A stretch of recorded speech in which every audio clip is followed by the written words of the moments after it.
میں غور کرنے کا اللہ نے حکم دیا, پہاڑوں میں غور کرنے کا اللہ نے حکم دیا, جانوروں میں غور کرنے کا, منہ سے بولیں آپ لوگ, اللہ نے حکم دیا, اپنی ذات میں غور کرنے کا, وفی انفسکم اللہ نے, پرندوں میں غور کرنے کا, اولم یروا الی الطیر فوقہم صافات, دیکھتے نہیں یہ کیسے پرندے پر پھیلائے ہوئے چل رہے ہوتے ہیں, کیسی ایڈجسٹمنٹ, ہوا میں ایسے ٹھہر جاتا ہے آرام سے. جہاز اڑتا ہے رکتا نہیں ہے, رک گیا دھڑام سے نیچے. جہاز میں ریورس گیئر ہے کیا؟ پرندے یوں جا کے نا ایسے بھی ہوتے ہیں. آپ مکھیوں کو دیکھو ہیلی کاپٹر کی طرح اڑ رہی ہوں گی اور پیچھے بھی آ رہی ہوں گی. کہتا ہے بھائی یہ پروں کو کس طرح سے گھمایا کہ تو ریورس میں جانا شروع ہو گئی. اس کے اتنے سے پر ہیں مکھی کے, اتنے چھوٹے چھوٹے ہلکے, اس کو جوڑ کے لگا دیا, ایسی بھرمناتی بھی جا رہی ہوتی ہے کہ نہیں جا رہی ہوتی, کیا اسپیڈ ہوتی ہے اس کی. مچھر کے اتنی سی کھوپڑی ہے, اللہ نے مچھر میں غور کرنے کا حکم دیا, فرمایا ان اللہ لا یستحیی ان یضرب مثلا ما بعوضۃ, اللہ کو اس بات سے حیا نہیں آتی کہ اللہ مچھر کی مثالیں دے رہا ہے. مشرکین کہتے تھے یہ کیسا خدا ہے جو مکھی اور مچھر کی مثالیں دیتا ہے. اللہ نے کہا ہمیں اس بات سے حیا نہیں آتی کہ ہم مچھر کی مثالیں دیں, فما فوقہا, بلکہ اس سے بھی کمتر کی, اس لیے کہ وہ مچھر تمہیں دیکھنے میں مچھر لگ رہا ہے, جب تم غور و فکر کرو گے تو تمہیں یقین آئے گا اتنی چھوٹی سی چیز کسی ذات کے بغیر, بنانے والے کے بغیر خود سے نہیں بن سکتی. میں نے ایک دفعہ تفسیر ریکارڈ کروائی اس آیت پہ, تو میں نے مچھر کے بارے میں اسٹڈی کرنا شروع کیا کہ کیوں اللہ نے مثال دی ہے. او بھائی مچھر کی پہ کتابوں کی کتابیں ہیں, ختم نہیں ہوگا مچھر, اتنی اس کی, اتنا پیچیدہ جانور ہے, اتنی سی کھوپڑی, اس میں 100 آنکھیں لگی ہوئی ہیں کمبخت کے, 100 آنکھیں, ڈیجیٹل کیمرے لگے ہوئے چھوٹے چھوٹے, وہ کتنے چھوٹی اس کے اندر کرنیاں اور یہ سب چیزیں ہوں گی. اور کرتا کیا ہے, اتنا ہوشیار, اتنا ہوشیار, ہماری نرسیں ہسپتالوں میں اتنی ہوشیار نہیں ہیں. وہ کیسے خون چوستا ہے, ایسے نہیں کہ آیا اور خون چوسا اور چلا گیا, ایسے تو خواتین, استغفر اللہ, یعنی ایسے تو کوئی بھی خون چوس سکتا ہے, نہیں چوستی خواتین مردوں کا خون. میں غلطی سے کچھ منہ سے پتہ نہیں کیا ہو رہا ہے آج, تھکاوٹ ہو گئی ہے زیادہ, کیا ہو, یہ مذاق کر رہا ہوں, خواتین بھی بیان سن رہی ہیں بھائی, یہ اس کو مذاق ہی لیں, سیریس ایسا نہیں ہے. تو وہ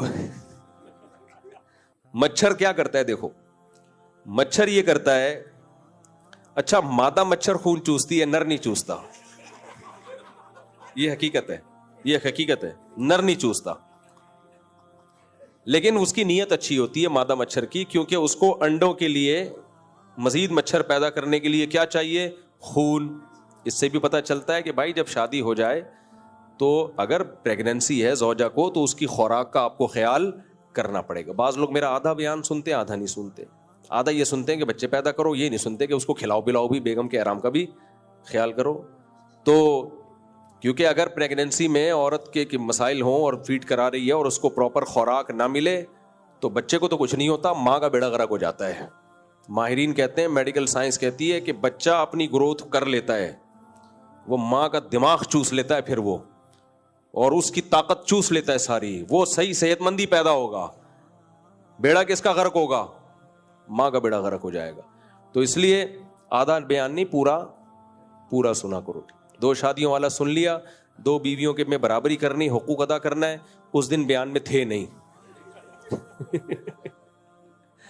بچوں نے بیان سن لیا کہ جی جلدی شادی کرنی چاہیے, جلدی شادی کرنی چاہیے, بیان میں تھے, جا کے ابا کو ستانا شروع کر دیا. جس دن بیان میں نے یہ کہا تھا اپنے خرچے پہ, ابا کے خرچے پہ نہیں, اس دن اتفاق سے بیان میں آئی نہیں تھے. تو وہ بی بی تمیزہ والا ہو گیا حساب. یہ بی بی تمیزہ جو تھی نماز نہیں پڑھتی تھی. امام صاحب نے بی بی تمیزہ کو کہا کہ نماز کیوں نہیں پڑھتی, اس نے کہا وضو تو آتا ہی نہیں ہے مجھے. تو امام صاحب نے اس کو وضو کرایا, کہیں سفر پہ چلے گئے, تبلیغ میں کہیں سال کے لیے چلے گئے, واپس آئے, پوچھا نماز پڑھتی ہو, کہا ہاں. کہا وضو تو کرتی ہو, کہتے وہ تو آپ نے کرا دیا تھا. ٹھیک ہے نا. تو خیر, تو اللہ تعالیٰ کیا کہہ رہا تھا میں, ہاں مچھر. اب مچھر کیا کرتا ہے دیکھو, مچھر جب بیٹھتا ہے نا, مادہ مچھر, وہ پہلے ایک انجیکشن لگاتی ہے سن کرنے کے لیے. اس کو پتا ہے اگر میں نے ڈائریکٹ سرنج ٹھوک دی نا اور خون چوسا, یہ رکھ کے چماٹ مارے گا مجھے, اس کو تکلیف ہوگی. ایک لگائے گا چماٹ اور میں وہیں خونم خون ہو جاؤں گی، پوری نسل مشروں کی ہمیشہ کے لیے ختم. تو اس نے اپنے جنازے نہیں اٹھانے. اس نے کہا خون مجھے انسان کے علاوہ فی الحال کہیں سے مل نہیں رہا، یا تو کوئی بھینس ویس ہوتی ادھر چلی جاتی وہ مادہ مچھر، تو انسان پہ آ کے بیٹھتے ہی سب سے پہلے ایک ٹیکا لگاتی ہے سن کرنے کا. یہ دماغ کہاں سے آیا اس کے پاس؟ کس نے سکھایا؟ دماغ ہے کتنا سا اس کا؟ یہ تو اویئرنیس ہماری نرسوں کو نہیں ہوتی. بعض ٹیکا پہلے لگ جاتا ہے اتنی زور سے چیخ نکلتی ہے آدمی کی، پھر خیال آتا ہے بھائی پہلے اس کو سن کر دینا چاہیے. مچھریا سے یہ غلطی کبھی بھی بولو نہیں ہوتی، مچھریا سے غلطی نہیں ہوتی. تو وہ کیا کرے گی؟ پہلے ایک ٹیکا لگا کے سن کرے گی. بلکہ نہیں، وہ ایک کیمیکل ہوتا ہے اس میں، وہ کیمیکل چھوڑے گی، اس سے وہ جگہ سن ہو جاتی ہے. سن ہوتی ہے تو پھر وہ دوسرا ٹیکا لگاتی ہے، سرنج داخل کر کے طبیعت سے چوستی ہے اور پھول کے کپا کیسی موٹی ہو جاتی ہے نا. اس وقت بھی ہمارے پاس موقع ہوتا ہے اس کو ایک چماٹ لگائیں اور دار فانی سے ہمیشہ کے لیے اس کو کوچ کرا دیں. لیکن ہمیں پتہ ہی نہیں چلتا، بہت کم پتہ چلتا ہے، کیونکہ وہ جگہ سن ہو چکی ہے، اس پہ بیٹھی ہوئی ہے، پھر آرام سے اڑ کے جاتی ہے. تھوڑی دیر میں ہمیں خارش ہوتی ہے. وہ خارش کیوں ہو رہی ہے؟ وہ جو کیمیکل اس نے چھوڑا تھا نا سن کرنے کے لیے، وہ کیمیکل اب اپنا اثر دکھاتا ہے. اس لیے اللہ کہتے ہیں اللہ مچھر کی مثال دینے سے حیا نہیں کرتا. یعنی یہ کوئی ایسی عیب کی بات نہیں ہے جس سے اللہ کو شرم آئے کہ میں غلط مثالیں دے رہا ہوں. تم ایک مچھر پیدا کر کے دکھا دو. مکھی کی اللہ نے ایسی خاندانی مثال دی ہے قرآن میں. جو خدا کو مانتے ہیں بتوں کی عبادت کرتے ہیں، اللہ نے کہا تم جن بتوں کی عبادت کرتے ہو نا کہ یہ تمہیں اولاد دیں گے، یہ تمہیں یہ کریں گے، یہ مثال مزاروں پہ بھی فٹ ہوتی ہے. جو داتا دربار پہ جاتے ہیں کہ یہاں سے ہماری حاجتیں پوری ہوں گی، جو جاتے ہیں بزرگوں کی مزاروں پہ کہ یہاں سے ہماری مرادیں پوری ہوں گی، ان پہ بھی مثال بیٹھتی ہے. اللہ کہتے ہیں ان الذین تدعون من دون اللہ لن یخلقوا ذبابا ولو اجتمعوا له یا ایھا الناس ضرب مثل فاستمعوا له. اے لوگوں ایک مثال بیان کی جا رہی ہے، اسے غور سے سنو. میں ایک دفعہ اپنے شیخ حضرت مفتی رشید احمد صاحب کے پاس بیٹھا ہوا تھا. حضرت یہ آیت پڑھ رہے تھے، جیسے ہی پڑھتے نا ایک دم حضرت کی آواز بلند ہو جاتی، پھر آواز تھوڑا ڈاؤن کرتے، پھر دوبارہ پڑھتے، پھر حضرت فرمایا یہ آیت پڑھتے ہوئے مجھے جوش آ رہا ہے اس لیے مجھ سے آواز کنٹرول نہیں ہو رہی ہے. اتنی مزیدار آیت. اللہ کہتے ہیں یا ایھا الناس، اے ساری دنیا کے سارے انسانوں، صرف مسلمانوں کو اللہ نے اس آیت میں خطاب نہیں کیا. ہندو، عیسائی، سکھ، مزار پرست لوگ سب داخل ہیں. کیا فرمایا؟ ضرب مثل، ایک مثال بیان کی جا رہی ہے. ایک دم انسان کے کان کھڑے ہوتے ہیں نا بھائی، اللہ جو عرش پر بیٹھا ہوا وہ ایک مثال بیان کر رہا ہے. وہ ہلکی مثال ہو سکتی ہے بھائی؟ اللہ ایک ایگزامپل بیان کر رہا ہے. اللہ کہتے ہیں فاستمعوا له، اس مثال کو ہلکے میں نہیں لینا. یہ ہلکی مثال نہیں ہے، اگنور مت کرنا. ایک ہوتا ہے فاسمعوا، فاسمعوا کا معنی سنو، ایک ہے فاستمعوا، غور سے سنو. اے لوگو ایک مثال بیان کی جا رہی ہے، ہلکے میں مت لینا اس کو، غور سے سنو نہیں بلکہ دھیان سے سنو، کان لگا کے سنو. ابھی ہندوؤں کو بھی بتایا جا رہا ہے، سکھوں کو بھی بتایا جا رہا ہے، سب کو. فرمایا ان الذین تدعون من دون اللہ، اللہ کو چھوڑ کے تم جن کو پکارتے ہو، چاہے وہ داتا دربار ہو، چاہے وہ بزرگ ہو، چاہے وہ بت ہو پتھر کا بنا ہوا، کوئی بھی اللہ کے سوا میں، اللہ کے سوا سب آ گئے. اللہ کہتے ہیں لن یخلقوا ذبابا، یہ ایک مکھی بھی ہرگز پیدا نہیں کر سکتے. تمہاری بگڑی کیا بنائیں گے؟ یہ ایک مکھی کی تخلیق بھی ان سے، جو گندگی پہ بیٹھتی ہے نا مکھی، وہ نہیں بنا سکتے، یہ وہ بھی نہیں بنا سکتے. آگے اللہ کہتے ہیں وَإِن يَسْلُبْهُمُ الذُّبَابُ شَيْئًا، مکھی بنانا تو دور کی بات. تم مندر جاتے ہو، تم بولتے ہو یار میں جاؤں گا یہاں تو میری وہاں شادی ہو جائے گی، میں یہاں جاؤں گا تو میری جاب لگ جائے گی، میں یہاں جاؤں گا تو میرا ویزا لگ جائے گا، میں یہاں جاؤں گا میری بیماری ٹھیک. اللہ کہتے ہیں جن کے پاس تم جا رہے ہو، مکھی بنانا تو دور کی بات. ان یسلبہم الذباب شیئا، مکھی ان سے کچھ لے کے اڑ جائے، لا یستنقذوہ من، اس سے چھڑوا نہیں سکتے. بیٹھے رہیں گے یوں کر کے، مٹھائی رکھی ہوتی ہے نا تو وہ مکھی لے کے اڑے گی، آپ چھڑوا کے دکھا دو. آپ بولو بھائی پیسے میں نے خرچ کیے مکھیوں کو کھلانے کے لیے نہیں کیے.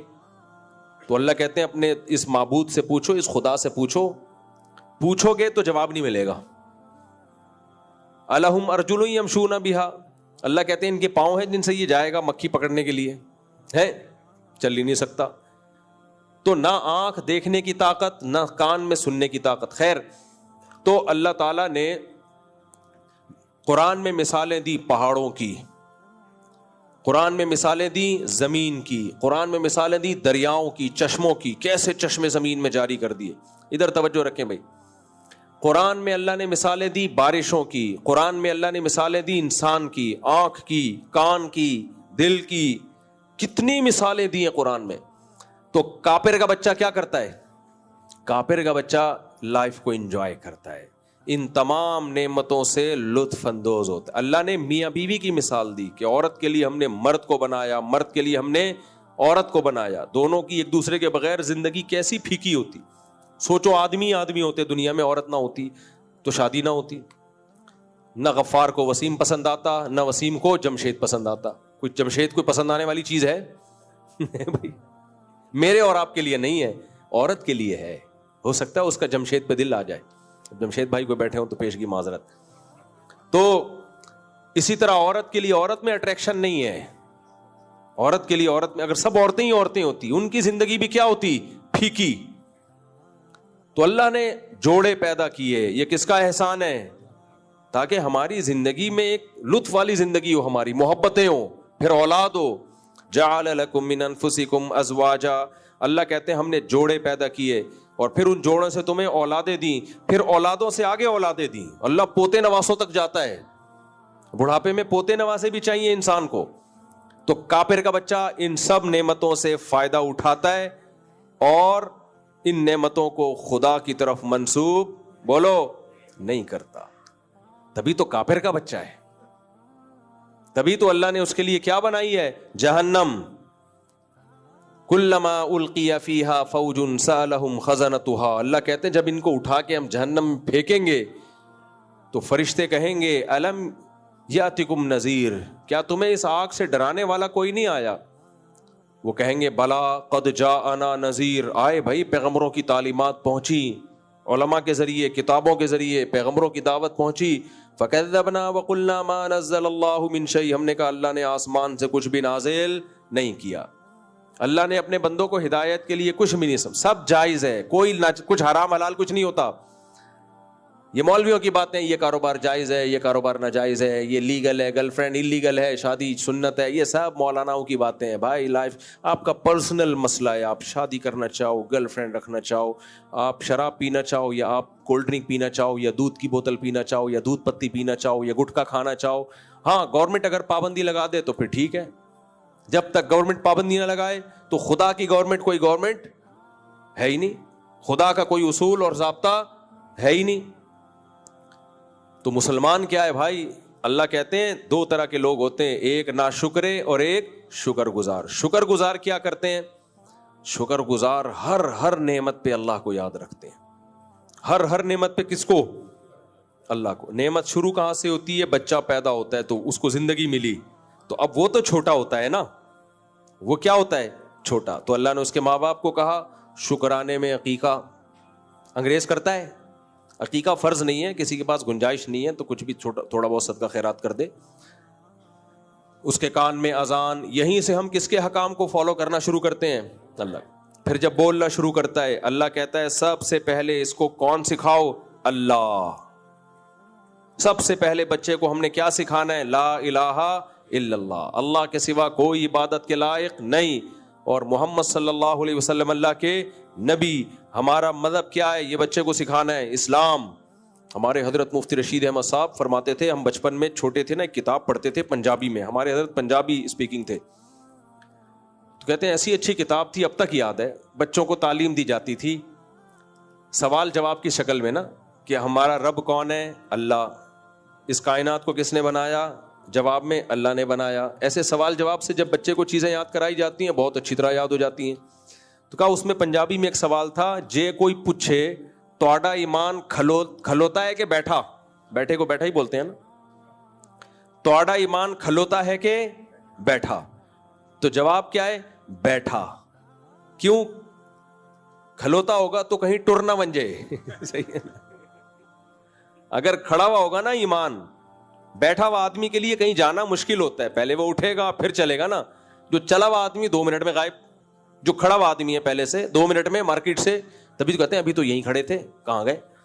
لیکن جب بیٹھے ہوئے ہوں تو بھائی ایسا مشکل ہوتا ہے. پہلے بیٹھے ہوئے ہیں تو پہلے اٹھیں گے. تو فرماتے ہیں بچوں کو یہ کتاب تھی پنجابی سکھائی جاتی تھی، جے کوئی پوچھے تو آڈا ایمان کھلوتا ہے کہ بیٹھا، تو کیا دسو گے؟ بیٹھا. کیوں؟ کہیں ٹر نہ بن جائے، غائب نہ ہو جائے. تو بچوں کو بچپن سے سکھانا ہے بیٹا ہر چیز پہ کمپرومائز ہو سکتا ہے، ہر چیز چھوڑی جا سکتی ہے، ایمان نہیں چھوڑا جا سکتا. ایک ہی نعمت ہے ہمارے پاس، ہم کس کو مانتے ہیں؟ خدا کو، نبی کو مانتے ہیں، محمد صلی اللہ علیہ وسلم جو اللہ کے سچے پیغمبر. یہی نعمت ہے ہمارے پاس بھائی، یہ ہلکی چیز نہیں ہے. نبی صلی اللہ علیہ وسلم نے فرمایا جب قیامت کے دن اللہ سب کو جہنم میں ڈالے گا، نافرمانوں کو بھی، تو سفارش کی وجہ سے نافرمانوں کو ایک ایک کر کے نکالے گا. نبیوں کی سفارش، شہیدوں کی سفارش، علماء کی سفارش. بہت سے مسلمان گنہگار بھی جہنم میں ہوں گے. سزا کھانے کے بعد سفارشیں آتی رہیں گی، آتی رہیں گی، آتی رہیں گی، یہاں تک کہ ایک وقت کے بعد سب نکل جائیں گے. اب وہ لوگ پڑے ہوں گے جنہوں نے زندگی میں کبھی کوئی نیکی نہیں کی ہوگی. ایسے لوگ بھی ہیں کبھی کوئی نیکی کا کام انہوں نے کیا ہی نہیں ہوگا، لیکن صرف ایک خدا کو مانتے تھے اور اللہ کے رسول صلی اللہ علیہ وسلم کو اللہ کا پیغمبر مانتے تھے. ان سے جب کوئی پوچھتا کیا ہو؟ مسلم. یہ خوب سمجھ لو، یہ جو زبان سے اگر کوئی اپنے آپ کو غیر مسلم کہہ دے تو کافر ہو جاتا ہے اسی وقت. وہ یہ مذاق میں بھی کہنا جائز بولو نہیں. لوگ ویزے کے لیے اپنے آپ کو غیر مسلم شو کر دیتے ہیں تو کافر ہو جائے گا اس میں. تو اس میں صرف ایک، کیونکہ یہ آپ کو فخر سے کہنا ہے بھائی میں کیا ہوں؟ میں مسلم ہوں. آج ایسے اسکالرز آ رہے ہیں، پروفیسر لوگ آ رہے ہیں، ان سے پوچھا جائے آپ کا مذہب سے کیا تعلق ہے؟ بھائی میں ان چیزوں میں نہیں پڑھتا، میں ان چیزوں میں نہیں پڑھتا. کیا مسلم کیا؟ یہ ہر ایک کا نجی معاملہ ہے. تو ٹھیک ہے، جب اللہ آخرت میں جہنم میں پھینکے گا نا تو پھر آپ کہنا مجھے ان چیزوں سے کوئی غرض نہیں ہے. فرشتے آپ سے پوچھیں گے مسلم غیر مسلم، تو وہاں بھی کیا کہہ دو گے آپ کہہ دیں گے مجھے ان چیزوں سے کوئی غرض. اللہ کہے گا آج مسلم کو، مومن کو بچاؤں گا میں، کافر کو نہیں بچاؤں گا. اللہ کا دین بہت سخت ہے اس معاملے میں. اللہ نے مشرک پر، کافر پر جنت کو حرام کر دیا. اللہ کہتے ہیں جو مجھے نہیں مانتا تھا کس بیس پہ بخشش کروں میں اس کی. اور جو بتوں کو پوچھتے ہیں، شرک کرتے ہیں، اللہ کہے گا جاؤ ابھی نہیں سے مانگو، ابھی نہیں سے مانگو بخشش. چیختے رہیں گے کوئی بخشش نہیں ہوگی. تو عقیدہ توحید اور ایمان اور آپ کی نبوت پر ایمان، یہ ہلکی نعمت، اگر آپ اس کو ہلکا سمجھتے ہو تو سمجھ لو پھر اللہ بھی آپ کی اس نعمت کو آپ کے حق میں ہلکا ہی سمجھے گا. کیونکہ انسان کو خود جس نعمت کی قدر نہیں ہوتی تو اللہ کی نظر میں بھی پھر اس کی قدر نہیں ہوتی. تو اس نعمت کو ہلکا مت سمجھو. تو نبی صلی اللہ علیہ وسلم نے ارشاد فرمایا کہ جب نبی کی سفارش سے بھی سب نکل جائیں گے نا تو اللہ تعالی فرشتے سے پوچھیں گے اب کوئی ہے جس کی کوئی سفارش کرنے والا ہو؟ تو فرشتہ کہے گا کوئی بھی نہیں. جتنے لوگوں کے رشتہ دار تھے سب نے سفارشیں کی. اب اس پہ خوش نہیں ہونا چاہیے، سفارش کر کے نکل جائیں گے. کتنے چترول لگیں گے، کتنی پٹائی کے بعد نکلیں گے. تھانے میں آپ دیکھ لو، غلط کیس میں بندہ پکڑا جاتا ہے نا، جب تک ابا پہنچتے ہیں اس سے پہلے 25-30 چماٹے لگ چکے ہوتے ہیں. ٹھیک ہے نا؟ تو وہ تو جہنم کی آگ ہے، اللہ ہم سب کو محفوظ رکھے. تو اللہ تعالیٰ کہیں گے بھائی کوئی سب نکل گئے؟ ہاں جی سب نکل گئے. تو اللہ فرمائیں گے هل يبقى الا الرحمن، رحمان ابھی باقی ہے. جب نبی کو امتیوں کا خیال ہو سکتا ہے، لوگوں کو اپنے رشتوں کا خیال ہو سکتا ہے، تو خالق کا سب سے بڑا رشتہ مخلوق کے ساتھ خالق اور مخلوقیت کا ہے یا نہیں ہے؟ تو نبی صلی اللہ علیہ وسلم نے فرمایا اللہ جہنم سے ہر اس شخص کو نکال دیں گے، اور بہت بڑی تعداد ہوگی ان کی، کہ جس میں صرف رائی کے دانے کے برابر ایمان تھا اور اس کا زندگی بدعمالیوں سے بھری ہوئی تھی لیکن ایمان تھا اس کے اندر. جب ان کو اس طبقے کو نکالیں گے نا، اور کیوں نکالیں گے؟ نبی نے فرمایا کافر لوگ یہ کہیں گے کہ تمہارے ایمان نے تمہیں کوئی فائدہ نہیں پہنچایا. ہم بھی کافر تھے, تم بھی کافر, تم مسلم تھے, بد عمل ہم بھی تھے, بد عمل تم بھی, تو تمہارا ایمان کا کیا فائدہ ہوا؟ کوئی فائدہ نہیں ہوا. آج تم بھی اسی آگ میں جل رہے ہو جس میں ہم. تو اللہ ہر اس شخص کو نکالیں گے. اللہ کہیں گے نا نا نا, جو مجھے مانتا تھا اور جو نہیں مانتے وہ دونوں برابر. یہ تو غیرت کے خلاف ہے نا. اللہ تو بہت غیرت والا ہے کہ ماننے والوں کو نہ ماننے والوں کے دیکھو, ایک آدمی اپنے باپ کو باپ بولتا ہے اور دوسرا بچہ اپنے باپ کو باپ ہی نہیں مانتا, باپ دونوں کو جائیدادیں دے دے گا؟ ویسے ہو سکتا ہے کچھ پکڑا دے گفٹ میں, یہ گھڑی لے لے, یہ لے لے, جائیداد نہیں ملے گی. بھائی تو میرا بچہ ہی نہیں ہے اور تو مانتا ہی نہیں ہے. میں دعویٰ کر رہا ہوں تو میرا بچہ ہے, تو کہہ رہا ہے میں آپ کا بیٹا نہیں ہوں, تو وراثت نہیں ملے گی. باپ زندگی میں وصیت کرے گا بھائی یہ کہہ رہا ہے کہ نہیں ہے تو بس اس کو وراثت نہیں ملے گی. ورنہ یہ دوسروں کے ساتھ ناانصافی اگر اس نالائق کو بھی دے دی جائے نا, تو یہ دوسروں کے ساتھ کیا ہے؟ ناانصافی. دوسرے بچے بولیں گے ابا ہم آپ کو ابا مانتے ہیں, ہمیں بھی اتنے ہی پیسے مل رہے ہیں, اور جو بھائی ہمارا آپ کو ابا ہی نہیں مانتا اس کو بھی اتنے پیسے, تو ہم سے غلطی ہو گئی آپ کو ابا مان کے. آج سے ہم بھی بولیں گے اصل میں جمشید صاحب ہمارے والد ہیں, غفار صاحب ہمارے والد ہیں. تو ایسی ناانصافی ایک باپ نہیں کر سکتا, خدا کیسے کرے گا بھائی؟ تو اس لیے اللہ کہتے ہیں جب کافر یہ کہے گا کہ تمہارے ایمان نے تمہیں کوئی فائدہ نہیں پہنچایا, اپنے آپ کو مسلم کہتے تھے, مسلمان کہتے تھے, کیا فائدہ, تو ہم ہندو ہی اچھے, ہم سکھ ہی اچھے, ہم عیسائی اچھے, ہم یہودی اچھے. تو اللہ اتنی بڑی تعداد کو جو جن کے اعمال گناہوں سے آدم علیہ السلام سے لے کے نا آخری انسان تک جتنے بھی لوگ جن کے دل میں رائی کے دانے کے برابر ایمان, اللہ اس سب طبقے کو نکال لیں گے, اور جو کافر ہوگا مشرک ہوگا وہ اس جہنم میں ہوگا. تو پھر فرمایا کہ اس وقت کافر کہے گا ربما یود الذین کفروا لو کانوا مسلمین. قرآن نے کی آیت ہے یہ 14ویں پارے کا شروع, کہ کافر یہ تمنا کرے گا کہ کاش ہم مسلم ہوتے. تو بھائی مسلم ہونا, مومن ہونا ہلکا عمل نہیں ہے. آج لوگ جب غیر مسلم کنٹریز میں جاتے ہیں, یورپ امریکہ, ایمان چھوڑ دیتے ہیں. کافروں میں رہ کے نا کہتے ہیں یار یہ بھی نماز نہیں پڑھتے, یہ تو اللہ رسول کو نہیں مانتے, یہ تو خدا کا انکار کرتے ہیں, تو کیا ہو گیا, ان پہ تو کوئی آسمانی عذاب نہیں آ رہا. تو ان کے لیے اپنے ایمان کی حفاظت بہت ضروری ہے. اس وقت دنیا میں قدر نہیں ہے. عقل سے سوچو یہ کیسے ہو سکتا ہے کہ اللہ اپنے ماننے والوں کو اور نہ ماننے والوں کو برابر کر دے؟ قرآن کہہ رہے ہیں ام نجعل المتقین کالفجار. اللہ کہتے ہیں اگر آخرت نہیں ہے, میدان حشر نہیں ہے, اس کا مطلب نیک لوگ برے لوگ سب کیا ہو گئے, مر کے سب برابر ختم. ایک انسان نے 100 انسانوں کو قتل کیا اور ایک انسان نے 100 انسانوں کی جان بچائی, موت کے بعد دونوں کی لاش پہ سیم کیڑے, ختم, کوئی حساب و کتاب نہیں. تو یہ اللہ پہ الزام ہے یا نہیں ہے؟ یہ کیسی دھاندلی ہے بھائی. ایک ماں باپ کی خدمت کرتا ہے اور ایک ماں باپ کا قاتل ہے. ایسے بھی بدبخت لوگ ہیں جنہوں نے اپنی ماں کو قتل کیا, ایسے بھی بدبخت ہیں باپ کو قتل کیا, اور ایسے بھی نیک بخت ہیں 10 سال سے باپ کو کوما میں لکوائے اور وہ باپ کی خدمتیں کر رہے ہیں, پیشانی پہ لکیر نہیں آتی. مرنے کے بعد دونوں برابر ہو سکتے ہیں؟ ہے بھائی. ایسے بھی لوگ ہیں زنا کر رہے ہیں, شراب پی رہے ہیں, حرام کاریاں کر رہے ہیں. ایسے بھی لوگ ہیں جن کے پاس بے تحاشا دولت, بے تحاشا پیسہ, روزانہ زنا کر سکتے ہیں مگر زنا کے قریب نہیں پھٹکتے. کہتے ہیں خدا نے ہمیں روکا ہے, ہم نہیں جائیں گے. یوسف علیہ السلام بھی تھے نا, بند کمرے میں زلیخا نے دعوت دی. کس کے خوف سے برائی سے بچے ہیں؟ اللہ کے خوف سے. تو کیا یوسف جو بچنے والے اور جو برائی میں پڑنے والا دونوں سیم ہو سکتے ہیں؟ اللہ قرآن میں کہہ رہے ام نجعل المتقین کالفجار. پھر سورہ قلم میں اللہ نے فرمایا ما لکم کیف تحکمون, نیک اور برے برابر ہو جائیں گے, مر کے سب ختم ہو جائیں گے, تمہیں کیا ہو گیا, کیسی باتیں کر رہے ہو. یہ اللہ کا انداز ہے بھائی. ما لکم, تمہیں ہو کیا گیا ہے, سوچتے نہیں ہو, عقل سے کام نہیں لیتے ہو. کیف تحکمون, کیسے فیصلے کر رہے ہو, یہ سوال کر رہے ہیں اللہ تعالیٰ. تو اس لیے بھائی قیامت برحق ہے, دنیا مسافر خانہ ہے, یہاں سے ہم نے ایک دن جانا ہے یہاں سے, اور مومن اور کافر قیامت میں برابر نہیں ہوں گے. دنیا میں سب کچھ ملے گا. اللہ یہ بھی کہتے ہیں اس کافر کی ترقی دیکھ کے, دولت دیکھ کے ان سے متاثر مت ہو کہ یہ حق پر ہیں, یہ مت سمجھو. سورہ زخرف میں اللہ نے کیا فرمایا, ولولا ان یکون الناس امۃ واحدہ لجعلنا لمن یکفر لبیوت الرحمن سقفا من فضہ ومعارج علیہا یظہرون ولبیوتہم ابوابا وسررا علیہا یتکئون وزخرفا. کیسی عجیب آیت ہے. صحابہ کرام بھی قسمہ پرسی میں، غربت میں، آج بھی مسلمان غربت میں. ظلم کس پہ ہو رہا ہے دنیا میں؟ کبھی یہ تصور ہے کہ کوئی غیر مسلم کنٹری غزہ بنا ہوا ہو؟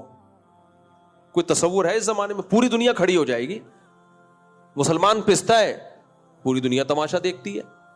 ہمارے ہاں دھماکے ہو رہے ہیں، ہمارے ہاں لوگ مر رہے ہیں، ہمارے وسائل پہ غیر قبضہ کر رہے ہیں. پوری دنیا میں یہی حال ہے. تو اللہ کہتے ہیں کہ کافر کی ترقی دیکھ کر متاثر. اچھا، جن مسلمان ملکوں نے ترقی کی ہے، بہت پیسہ ہے، سب کی بات نہیں کر رہا، ان میں بہت سے ایسے جو غیرت کا سودا کر چکے ہیں. آج ان کی ترقی دیکھ کے ہم خوش ہوتے ہیں، فلاں ملک، بھائی وہ بہت سی چیزوں میں غیرت کا سودا کر چکے ہیں. آپ بھی ترقی کر لو گے اگر آپ عورت سے حیا چھین لو، خاندانی نظام کو تباہ کر دو، بے حیائی کو پھیلا دو، شراب اوپن کر دو. آپ دیکھو اکنامکلی آپ کا کنٹری کیسے ترقی کرتا ہے. سمجھ رہے ہو کہ نہیں سمجھ رہے؟ بہت سی چیزوں میں ہم نے ابھی تک سمجھوتے بہت سو میں کر بھی لیے ہیں، لیکن بہت سی چیزوں میں کیے نہیں ہیں، پورے ان جیسے نہیں بن رہے ہم. تو اس لیے ہر وقت اپنے آپ کو برا مت کہا کرو ہمارا ملک ایسا. کچھ گڑبڑے ہمارے ملک میں ہیں، وہ سب مانتے ہیں، لیکن کچھ باہر سے مسلط ہوئی ہوئی ہمارے اوپر